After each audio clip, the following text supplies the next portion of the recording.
Et cette année, il y a plus d'1 million de Canadiens qui vont devoir renouveler leur hypothèque. Et si vous faites partie de ce groupe-là, vous vous êtes sûrement posé la question, est-ce que je prends le taux fixe ou est-ce que je prends le taux variable? Et logiquement, l'objectif, c'est de payer le moins d'intérêt et d'avoir les mensualités les plus basses possibles. Sauf que là, avec le taux de chômage qui grimpe, l'inflation qui stagne et la guerre commerciale entre le Canada et les États-Unis, on se retrouve dans un climat d'incertitude. Donc aujourd'hui, ce que je veux faire, c'est d'essayer de vous aider à faire le meilleur move si vous avez à renouveler votre hypothèque en 2025. Et avant de parler de taux hypothécaire, il faut comprendre dans quel environnement économique on se trouve en ce moment.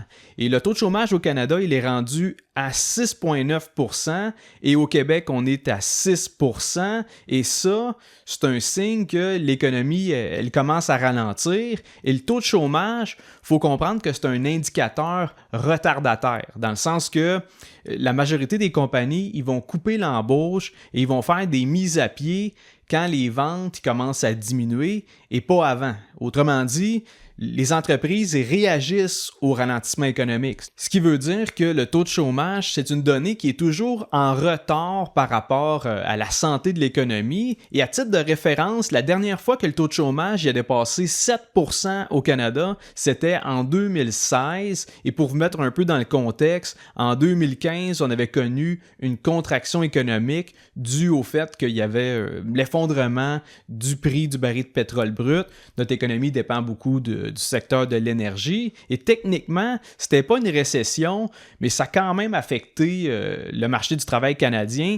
Et là, si effectivement, en ce moment, la conjoncture économique continue de se dégrader, surtout au courant des prochains mois, donc au courant de l'été, on pourrait s'attendre à voir le taux de chômage osciller entre 7,5 et 8 % d'ici la fin de l'année 2025. Sinon, une autre donnée intéressante, c'est le taux d'épargne au Canada. Donc, selon Statistique Canada, au 4e trimestre de 2024, le taux d'épargne des ménages canadiens y était de 6,1 %. Donc, si on compare au premier trimestre de 2023, on était à ce moment-là à 2,5 %. Donc, il y a eu une bonne augmentation du taux d'épargne. Et pourquoi je vous parle de ça? C'est parce que quand les gens épargnent plus, c'est souvent un réflexe de prudence. On se serre la ceinture, on dépense moins et on met plus d'argent de côté parce que dans le fond, on anticipe que le pire s'en vient. Donc, ça peut être une peur de perdre son emploi, ça peut être une peur d'avoir moins d'heures de travail, si vous êtes travailleur autonome, d'avoir moins de clients, moins de revenus, ou tout simplement d'avoir des difficultés financières dans le futur en anticipant des hausses de prix ou, par exemple, un renouvellement hypothécaire qui va faire augmenter vos mensualités. Et l'augmentation du taux d'épargne au Canada, c'est un changement de comportement de masse. Et vite de même, ça peut avoir l'air d'une bonne nouvelle du fait que le monde épargne plus. Donc, c'est pas faux non plus, c'est juste que, encore une fois, le problème vient du fait que notre économie, elle dépend majoritairement des dépenses des consommateurs. Et si le monde épargne plus, c'est que forcément, ils achètent moins d'affaires. Donc, moins d'achats, moins de ventes pour les entreprises, moins de revenus, donc moins de profitabilité.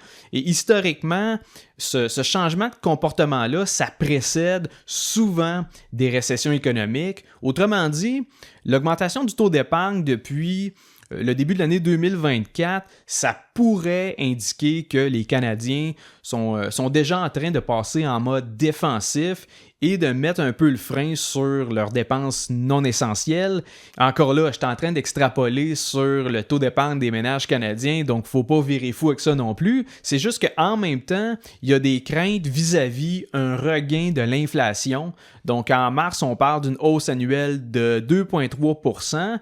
Pour le moment, 2,3 %, c'est très raisonnable, mais il faut garder en tête qu'il y a présentement une guerre commerciale avec les États-Unis et les tarifs, les contre-tarifs, ça pourrait causer une augmentation du prix de certains produits. Là. Avec les tarifs de Trump sur l'acier, l'aluminium, l'industrie automobile et tout ça, en plus des contre-tarifs que notre gouvernement a décidé d'imposer, ben les Canadiens, on pourrait se retrouver à payer plus cher pour la nourriture, les voitures et un paquet d'autres affaires, ce qui veut dire que la Banque du Canada est un peu coincée entre deux pressions. D'un bord, elle voudrait baisser les taux d'intérêt pour stimuler l'économie, pour qu'on évite un ralentissement, mais de l'autre bord, elle ne peut pas se permettre de le faire si jamais l'inflation repart à la hausse.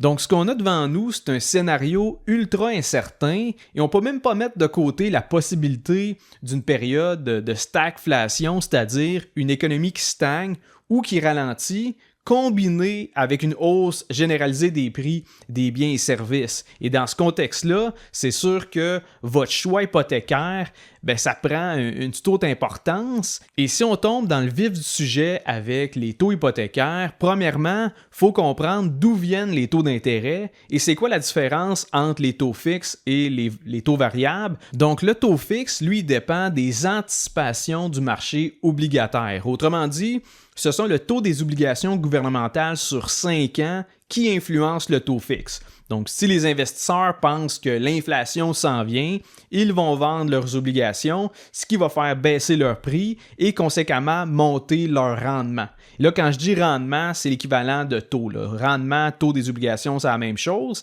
Et si au contraire, les investisseurs ils pensent que les taux d'intérêt vont baisser, ben, ils vont acheter des obligations, ce qui va faire grimper le prix des obligations et conséquemment faire baisser leur rendement. Donc tout ça pour dire que le taux fixe proposé par votre banque, ça découle du rendement des obligations gouvernementales et non pas du taux directeur qui est décidé par la Banque du Canada.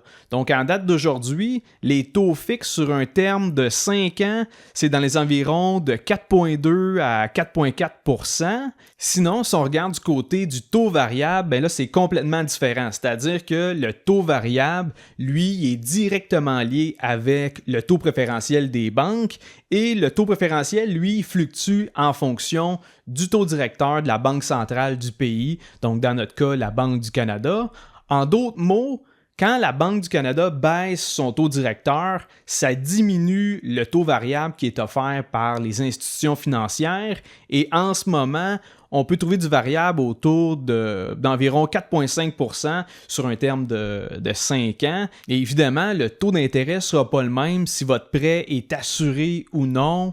Ça dépend également de la durée du terme. Est-ce que votre prêt est ouvert ou fermé? Mais ce qui est important de comprendre, c'est que le taux fixe et le taux variable, ils peuvent bouger dans des directions complètement opposées. C'est-à-dire que vous pourriez avoir une baisse du taux directeur et donc une baisse du taux variable. Et pendant ce temps-là, le taux fixe pourrait monter parce que les investisseurs sur le marché obligataire, eux autres, ils craignent un rebond de l'inflation. En gros, le taux variable pourrait baisser puis le taux fixe pourrait monter en même temps puis ce serait pas absurde de voir ça. Et d'ailleurs, en 2025, c'est pas impossible que ça arrive avec justement les tensions économiques, le taux de chômage, l'inflation, puis les tarifs douaniers qui sont en vigueur présentement. Donc, je peux comprendre votre réflexion à savoir si c'est mieux de prendre le variable ou c'est mieux de prendre le taux fixe, surtout considérant le contexte d'incertitude dans lequel on se trouve présentement. Si on se fie aux données du passé, ben ça fait des années que le taux variable a été plus avantageux pour les propriétaires qui ont choisi ce type de taux-là. Entre 2009 et 2022, le taux directeur de la Banque du Canada n'a jamais dépassé 1,75 %. Donc, pendant plus d'une décennie, tous ceux qui avaient pris un taux variable, ils ont payé beaucoup moins d'intérêt que ceux qui avaient opté pour le taux fixe. Mais là, il faut être honnête, en 2022, la game a un peu changé, c'est-à-dire que c'est là que la Banque du Canada a remonté son taux directeur jusqu'à 5 %, un niveau qu'on n'avait pas vu depuis 2001. Et juste à titre d'exemple, je connais un gars qui avait signé un taux variable à 1,9 % durant la pandémie et moins de 2 ans plus tard, son prêt hypothécaire il était rendu à 6,6 %. Donc, il avait pris le taux variable avec paiement fixe. Donc, ces versements mensuels, ils ont resté les mêmes, c'est juste qu'ils faisaient juste payer les intérêts. Et étant donné que le montant, son montant fixe, il était insuffisant pour couvrir la totalité des intérêts qu'il devait, ben la balance était rajoutée sur son solde hypothécaire. Donc, grosso modo, il continuait de faire ces mêmes versements à chaque mois, mais son hypothèque, au lieu de descendre au fil du temps, ben, elle montait. Là. Même s'il faisait tous ses paiements, il se retrouvait dans un amortissement négatif. Et est-ce que ça veut dire que le taux variable est dangereux et super risqué? Pas nécessairement, là, parce que, première des choses, le taux directeur qui passe de 0,25% à 5% à l'intérieur de 18 mois, c'est pas quelque chose de fréquent. Là. Donc oui, c'est catastrophique pour les propriétaires qui étaient coincés là-dedans, mais il ne faut pas non plus se fier sur cette période-là qui est vraiment complètement hors norme pour venir évaluer le risque du taux variable. Par contre, c'est sûr que si vous optez pour le taux variable, il faut quand même être capable de tolérer la volatilité. Il ne faut pas juste chercher le plus bas taux possible. Il faut surtout penser à votre capacité d'absorber une augmentation des versements hypothécaires. Donc, posez-vous cette question-là. Si jamais votre paiement il montait de 200-300 $ par mois, est-ce que vous arriviez à bien dormir la nuit? Et si la réponse c'est non, bien, vous n'êtes pas nécessairement en bonne posture pour choisir le taux variable, même si en 2025, on pourrait penser que le taux variable va continuer de descendre parce que avec l'augmentation du taux de chômage, c'est un peu logique de croire que la Banque du Canada va continuer de baisser son taux directeur pour stimuler l'économie dans le but d'éviter une récession. Mais il faut faire attention là, parce que si la guerre commerciale avec les États-Unis fait grimper le prix des biens qu'on importe, bien, on pourrait voir l'inflation repartir. Et si l'inflation repart effectivement, bien, la Banque du Canada n'aura pas le choix de maintenir ou même d'augmenter son taux directeur parce que le mandat clé de la Banque du Canada, c'est de garder l'inflation dans une certaine fourchette cible. Le but, ce n'est pas d'empêcher une récession à tout prix. Donc, si vous prenez un taux variable aujourd'hui, c'est dans l'espoir, évidemment, que le taux variable baisse dans le futur. Donc, vous misez sur le scénario d'un ralentissement économique sans retour de l'inflation. Et si jamais ce scénario-là ne se réalise pas, ben, vous pourriez vous faire prendre comme plusieurs propriétaires qui avaient signé un taux variable en 2020-2021, puis qu'après ça, ils ont vu leur paiement hypothécaire jumper directement l'année d'après quand la Banque du Canada a commencé à remonter son taux directeur. Donc, ce qu'il faut comprendre, c'est que historiquement, oui, les propriétaires qui ont choisi le taux fixe, ils ont payé plus d'intérêts que s'ils avaient choisi le taux variable. Mais pour moi, c'est un peu le coût de la paix d'esprit. Là. C'est-à-dire que, oui, historiquement, tu as payé plus d'intérêts, mais en même temps, vous vous êtes assuré d'avoir des paiements stables et prévisibles. Quand tu signes à 4% fixe, tu sais exactement ce que tu vas payer durant toute la durée de ton terme, que ce soit sur 3 ans ou 5 ans.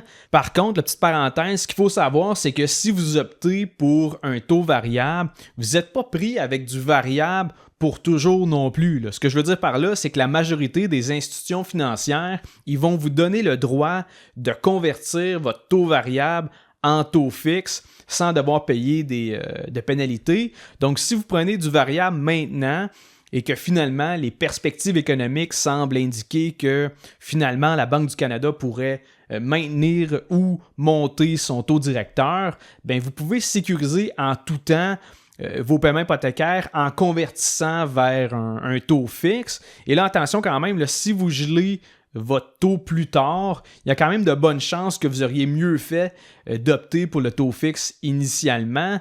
Donc à ce moment-là, si vous renouvelez en 2025, je vais vous donner un peu mon opinion par rapport au taux fixe versus le taux variable. Donc, premièrement, si vous n'avez pas de marge de manœuvre financière, si vous êtes serré, si vous avez une famille puis que vous n'aimez pas l'incertitude, allez avec un taux fixe. Là.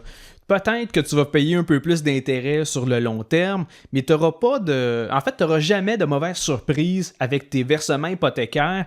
La vie est déjà remplie d'assez d'imprévus que pour bien des gens, se rajouter un taux variable, c'est-à-dire un niveau d'incertitude, d'imprévisibilité par rapport à leur paiement hypothécaire, ça va amener un stress supplémentaire que vous pourriez éviter justement en sélectionnant le taux fixe. Mais sinon, si vous avez un bon coussin financier et que vous êtes capable de tolérer des variations, moi je pense que le taux variable pourrait être une option intéressante en 2025, surtout si on se dirige effectivement vers une récession économique. Honnêtement, on va avoir une meilleure idée de l'attrait du taux variable suite à la décision de la Banque du Canada qui va être au mois de juillet. Donc, s'il coupe le taux directeur d'un autre 25 points de base, pour moi, c'est un bon indicateur que la Banque du Canada, elle craint davantage un ralentissement économique plutôt qu'une remontée de l'inflation. Dans tous les cas, si vous n'êtes pas certain, je vous conseille d'aller parler à un courtier hypothécaire, au moins question que votre choix entre le taux fixe et le taux variable, il soit aligné avec votre tolérance au risque et votre solidité financière. Là, j'ai pas le budget puis la situation financière de chaque auditeur qui m'écoute, donc c'est difficile de donner la meilleure option. Et encore une fois, le but, c'est pas d'essayer de prédire l'avenir non plus, là. C'est plutôt de vous aider à prendre une décision éclairée et être en mesure d'être prêt à faire face à n'importe quel scénario. Tant qu'à moi, le mauvais choix, c'est pas nécessairement de payer un peu plus d'intérêt sur votre hypothèque. Le vrai danger, c'est plus de mettre votre situation financière à risque parce que vous n'aviez pas compris les implications du taux variable versus le taux fixe. C'est sûr que de mon côté, avec l'anticipation que j'ai vis-à-vis l'économie canadienne, je m'attends à ce que la Banque du Canada continue de réduire son taux directeur. Donc, de mon côté, je prioriserais le taux variable si j'avais à renouveler mon hypothèque. Mais encore une fois, je le répète, je ne suis pas en train de vous donner des recommandations, je vous partage seulement mon opinion par rapport au taux hypothécaire. Et sur ce, je termine l'épisode d'aujourd'hui. Si vous avez trouvé le contenu pertinent, si vous avez trouvé ça intéressant, partagez-le à quelqu'un qui va renouveler son hypothèque cette année. Et si vous ne voulez pas manquer mes prochains épisodes, suivez mon podcast sur Spotify, laissez un 5 étoiles ou abonnez-vous à ma chaîne sur YouTube. Et on se revoit mardi prochain pour un autre épisode de Finance 360.